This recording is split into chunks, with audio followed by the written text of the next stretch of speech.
Hello friend, welcome to my another video. यहाँ देख्न सक्नुहुन्छ मिदिहरूको भिड र हामी चाहिँ एक्चुअली जाँदैछौँ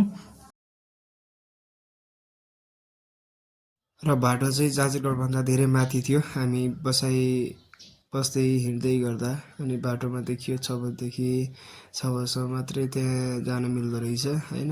अलि टपमा थियो, हामी दुईजना साथी थियौँ है। जाँदै गर्दाखेरि एकदमै रमाइलो भएको थियो साथीहरू। अनि यसरी पारिपट्टि हेर्न सक्छौँ हिमाल होइन। हिमालको छेउमा रहेको चन्द्रमा राम्रो देखिरहेको थियो, एकदमै मनमोहक बनायो त्यसले चाहिँ होइन।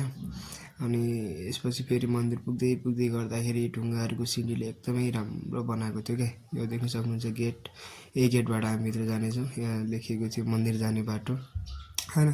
2-3 ठाउँमा लेखिएको छ मन्दिर जाने बाटो, मन्दिर, किनकि अलि अप्ठ्यारो थियो कि कता घुमेर जानुपर्ने थियो। अनि त्यसपछि यहाँ पनि लेखिएको छ मन्दिर जाने बाटो। अनि फेरि हामी अर्को मन्दिर जाने बाटो पुगिसकेपछि त्योभन्दा फेरि त्यही बाटोबाट लागेर चाहिँ फाइनली मन्दिर पुगिसकेका छौँ। यहाँ चाहिँ यति ठुला बोकाहरू पालिएको छ। ल, मन्दिर चाहिँ एकदमै राम्रो छ होइन। एकदमै माथि लेकको टपमा रहेको छ क्या। एकदमै जोस रमाइलो छ।